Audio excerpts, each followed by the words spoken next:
अमरावती महानगरपालिकेने वाढवलेल्या मालमत्ता कर आणि शहरातील कचऱ्याच्या समस्या या विरोधात अमरावती शहर काँग्रेसने आक्रमक भूमिका घेतली आहे।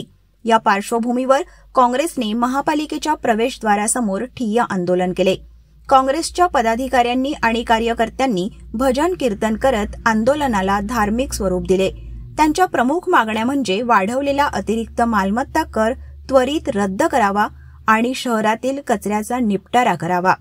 आंदोलनकर्त्यांनी सांगितले की कचऱ्याच्या ढिगाऱ्यांमुळे शहरात डेंग्यू, मलेरिया सारख्या आजारांचा प्रादुर्भाव वाढत आहे। माजी नगरसेवक बबलू शेखावत यांनी महापालिकेच्या निष्क्रियतेवर टीका करत म्हटले की शहरातील नागरिकांना वाढीव कराचा भार सहन करावा लागत आहे, तर दुसरीकडे महापालिका कचरा व्यवस्थापनात पूर्णतः अपयशी ठरत आहे। ही जनतेची फसवणूक असून आम्ही हे सहन करणार नाही। काँग्रेसच्या या आंदोलनामुळे महापालिकेच्या प्रशासनावर दबाव निर्माण झाला असून लवकरच यावर तोडगा न निघाल्यास आंदोलन अधिक तीव्र करण्यात येईल असा इशारा काँग्रेसने दिला आहे।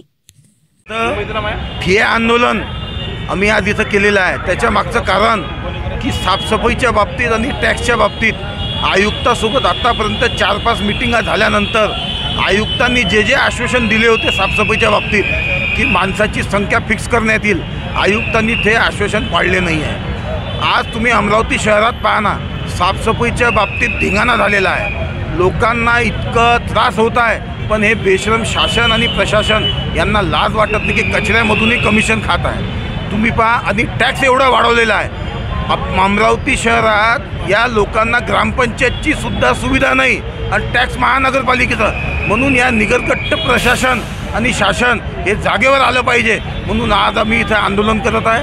आता आयुक्तांनी आम्हाला चर्चेसाठी बोलवलं आहे, चर्चा व्यवस्थित झाली, आमच्या मागण्या मान्य केल्या तर ठीक आहे, नाही तर इथं एक अजून दुसऱ्या पद्धतीनं आजच इथं मोठं आंदोलन करण्यात येईल, याची पूर्ण जबाबदारी प्रशासनाची राहणार आहे।